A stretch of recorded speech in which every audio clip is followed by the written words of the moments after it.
It's track day! Laguna Seca! Gridlife! Let's go!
It's so beautiful out here in Monterey.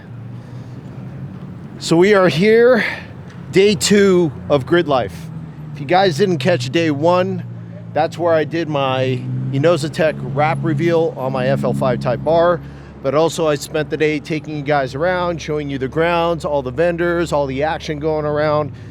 It was totally awesome. So if you didn't see that one and you want to check it out, see what Gridlife is all about, definitely watch that video. This is Sunday.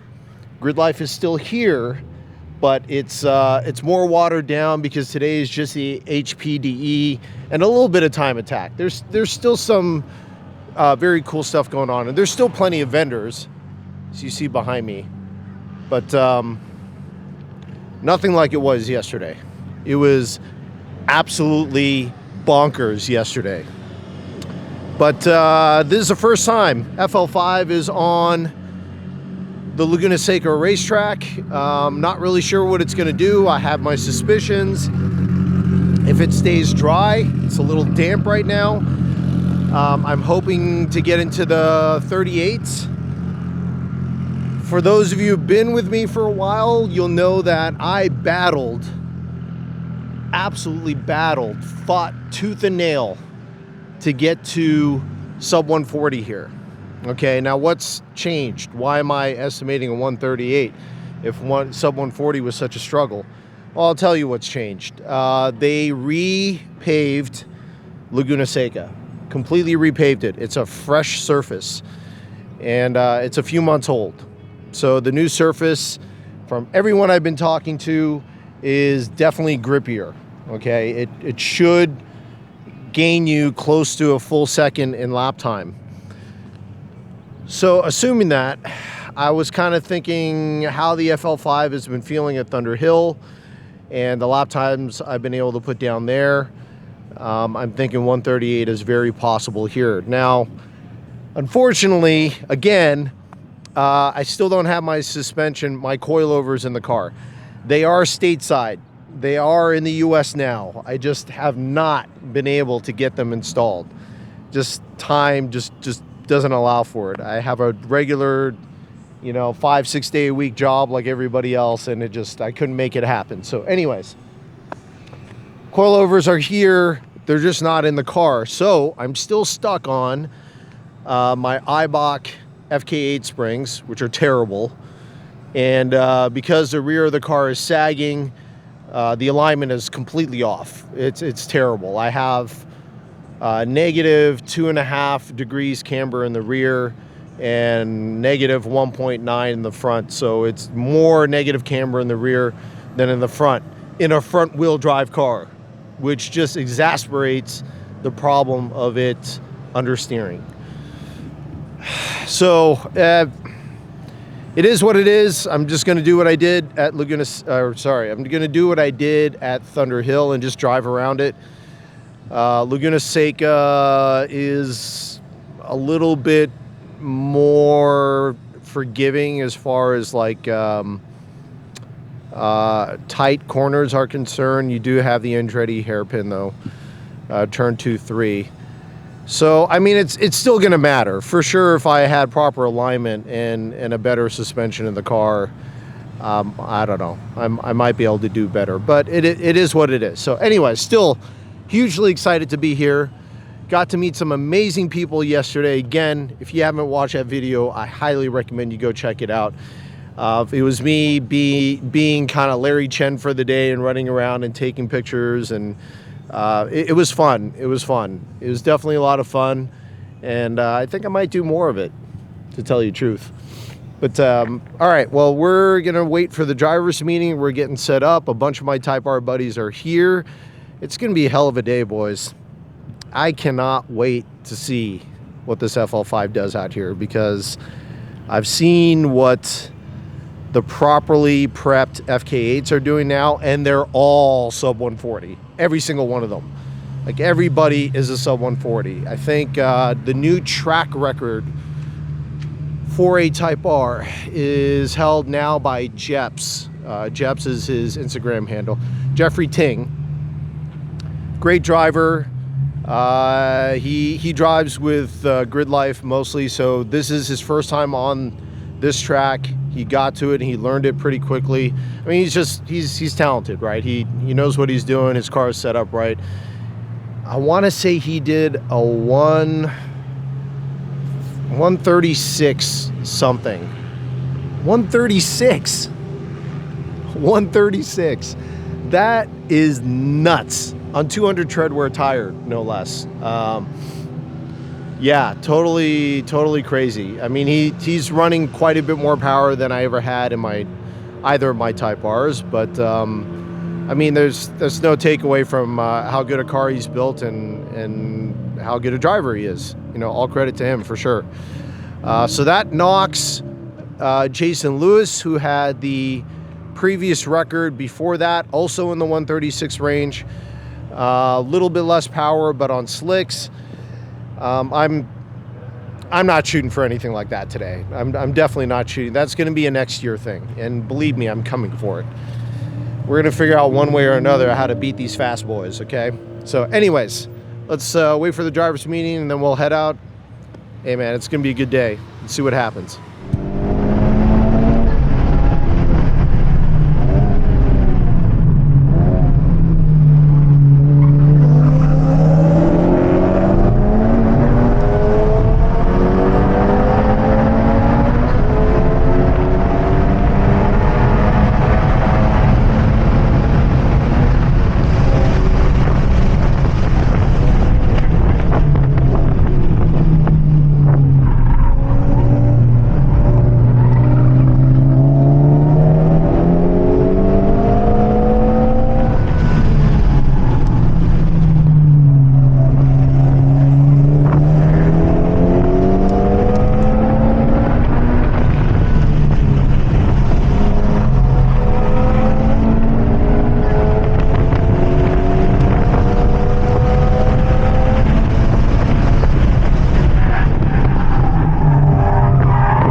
Session 1 done. So 141 and change. Not bad, but it's like I gotta learn this track all over again with the FL5 because the gearing is totally different.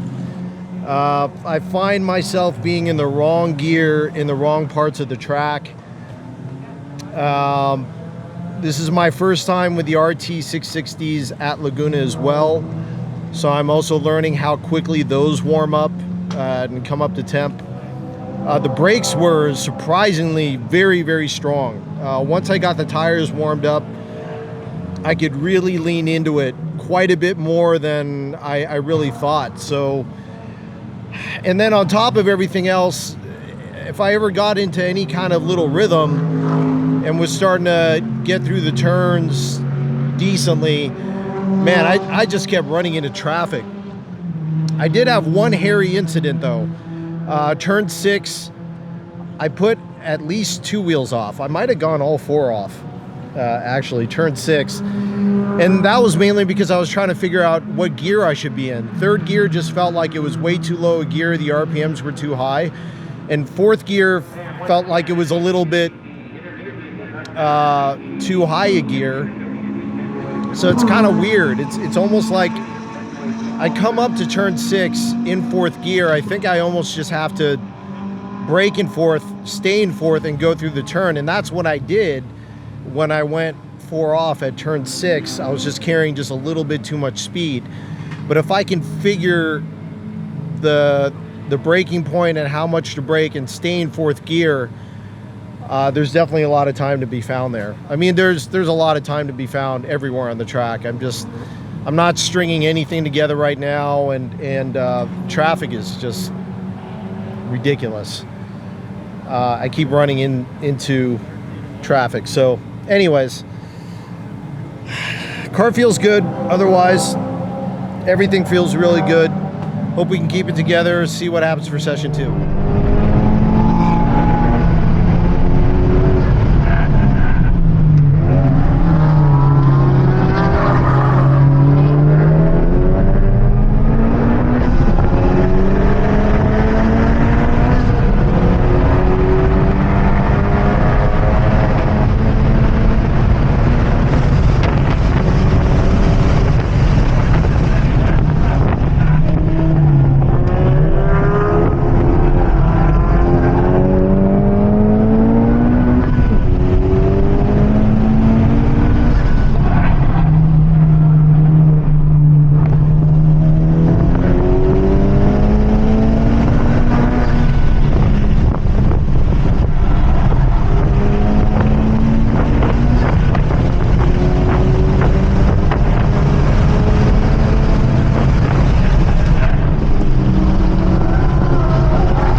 Session 2 done. So we're actually in the clubhouse at Laguna Seca right now because it's raining outside. It was raining a little bit when I was on track too, but I'll say this. It took me 2 years and a more developed FK8 to come out here and finally break 140, to finally go sub 140. It was a pretty big deal. And for those of you who've been around me for a while, you know that was a big deal.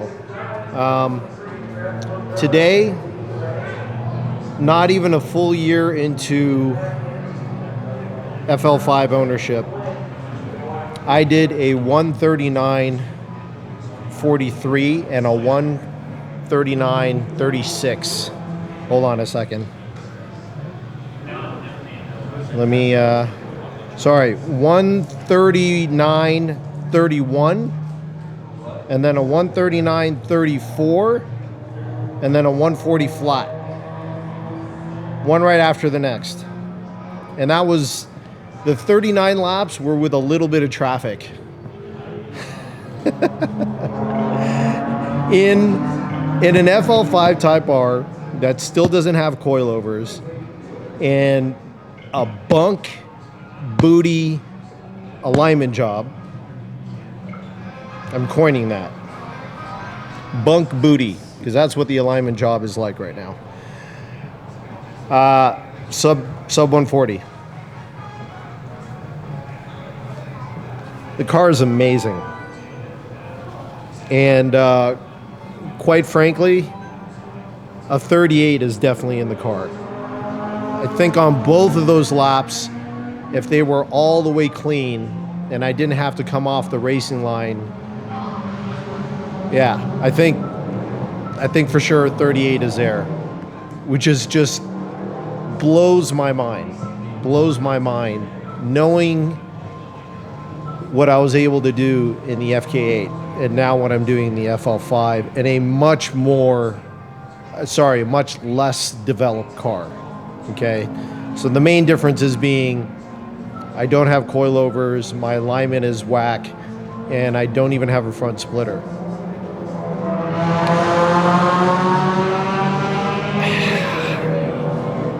Same power level, about the same power level as my FK8 was. So not lacking there, but I'm so happy. I'm so happy, but you know, it's like that bittersweet thing where, you know, if the car was set up a little more, if it was developed a little more, I know, gosh, man, maybe even with all that stuff changing, nothing else, a 37 might even be in the cards, which is just crazy to me. Like not even the stickiest 200 treadwear tire. RT660s are nice, don't get me wrong. They're a very good tire, and this is the 4th track day I have on them, so they're not new either. But I think a fresh set of, you know, wider RE71Rs and everything else on the car, the splitter, my 2-way suspension, and a proper alignment. Oh, buddy. I gotta imagine 37 is in the conversation. It just still blows me away. So incredibly happy. I really want to go out at least one more time. I hope this rain goes away. There was moisture on the track when I did all those times. Now, to be fair, it didn't affect my level of grip because by the time it did start coming down, my tires were warm and there was no standing water. So yes, there were sprinkles coming down, but it wasn't affecting me. So that's not at all an excuse to anything, or even bragging rights, really. So anyways, stoked, happy, incredible. Sub 140. First time out at Laguna Seca in the new FL5. Not where the FK8 was, development-wise.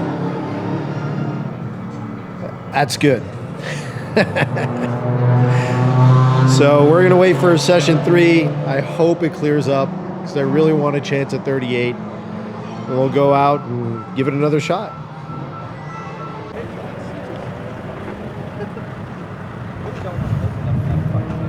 This happened to me last track day. It's raining. It's raining again. This time in Laguna instead of Thunder Hill. Just keeps following me. But yeah.